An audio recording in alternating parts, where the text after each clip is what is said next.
Good morning, good evening, good afternoon, ladies and gentlemen. Welcome and welcome back.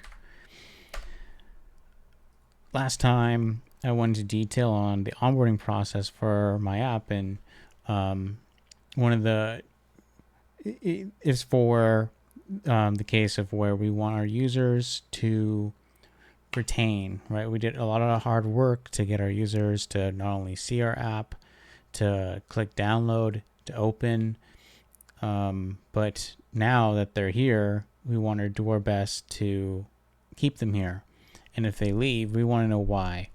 So I wanted to go into details on that onboarding screen that we saw before. So, for the most part, what is going on is I have added this track progress function whenever we see the user clicking the next or done button. And what track progress does is it simply checks out our App Insights client that we can interact with our Application Insights that we saw before. Just a reminder, that was this screen. And it just allows us to track an event. We give it a name and the properties, and in this case, the only property we care about is the current tab that we're on. This is just another deployment that's taking place. So, that's still loading. So, what does that look like? Well, if we are here in the transaction search, at all times for whenever, if we're on desktop, web, mobile, these events are being transmitted out to our Application Insights.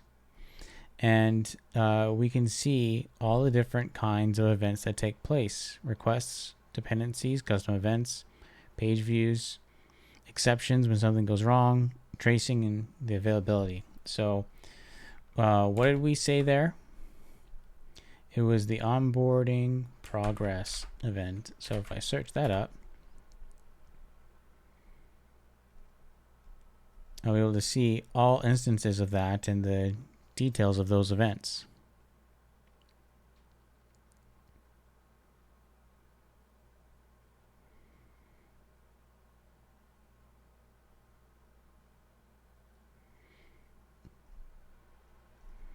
So in this case, there are 10 events because this is part of an onboarding flow. So there's a lot more events than usual. And this tracks all the way from the page view that took place going to the onboarding, all the way down to when the final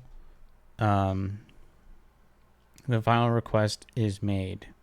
So in this scenario, current tab 4 is the last of those events to come up. And the reason being, so we're expecting to go up to 5. The reason why was that by the time that we are tracking the progress, it navigates away back to the home screen. So just home. I put this little query at the end of it so that we can see confetti, because congratulations, you've just been onboarded. Have a little bit of fun, right? So it navigates away straight away.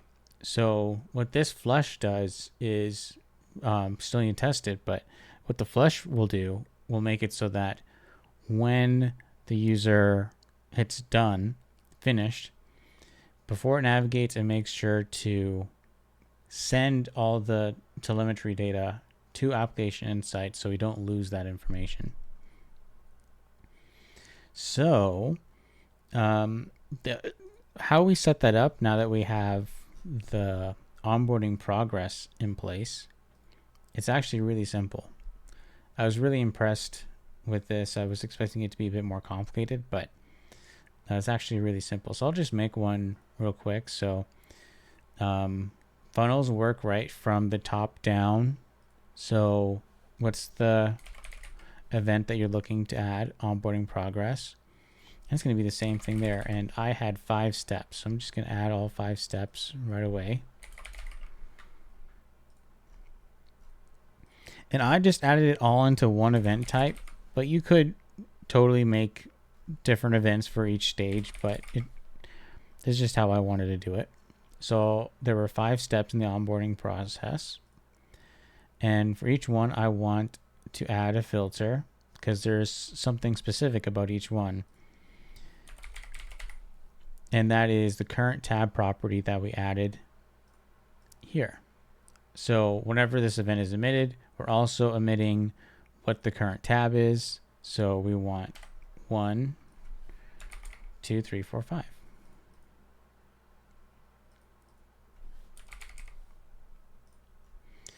Let me just get them all filled out.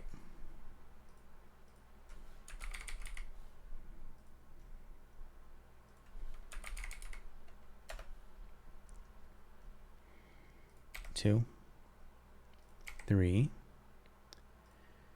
4. Oh, 4, 5. Great. So I already have it saved, but you could always hit save and now save it as something that you can keep on hand and come back to all the time. But now we have our onboarding progress funnel where you can track out of all how many users. So maybe only 5 reached here, 4 reached here, 3 reached here, 2 reached here. Something like that. So this will be incredibly useful when we launch to really measure how well these screens are doing at converting our leads that we've acquired. Right, it costs a lot to get those users to get into the app. Don't lose them when you have them, or at least you're going to lose some. So minimize that. Why are we losing them? So when we have all that event data, we'll know.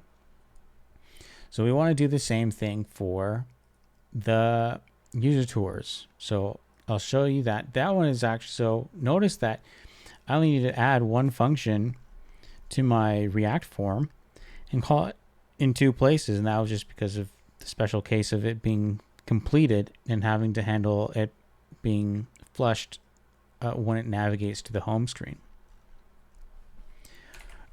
For updating tours, right, we're going across screens and there's a lot of things going on. So just to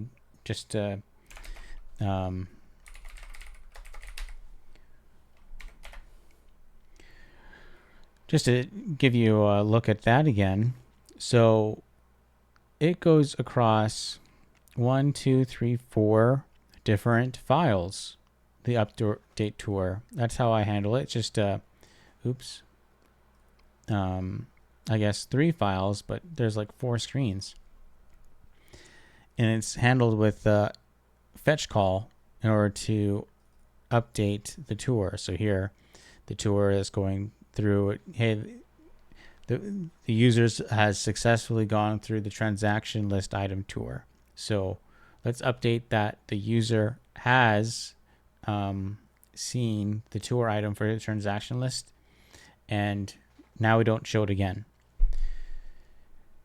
That, how useful is that to the user? Interesting. How many people actually get to all the parts of the screen? Interesting questions. Well, now that we've put in these updates that the user has taken these tours, let's add a way for us to track the information. And in this scenario, we've added that on the back end. So I'm going to go over to our users function and take a look at our update tour function. In our update tour function, oh, not exactly here. It's going to be in our user controller. User controller. There we go. And we are updating the user tour. Here we are. So our express method just received a request. It was a post request. And we want to extract the user information out of it. We want to extract the tour. One of the nice things about this is that I have some middleware that adds the user request depending on the session on that is validated on the user. So we're not transporting that ID everywhere all the time. It's encrypted and unwrapped on the server side, so that we're not passing that all over the place. Of course, I mean, user ID is passed back in a lot of the responses, but I thought that was just a nice, neat trick so that I don't have to constantly be including the user ID. You're making a request, you already signed in, I know who you are. So that's why it's just here in the request.user. It's not typical. You need a middleware for that. I'll show that in another video. Now, that tour object that we added before, it's added here, and simply when we're updating the user tour, we just include the user that is associated with this. You don't really do that much for the application insights. Maybe I should, but really the first time I added that. And then the tour itself. So what is being updated to the user tour? Now that that's taken place, you can take those events and also make a funnel out of them. So let's go over here to our transaction search, and we're going to search for this update user tour.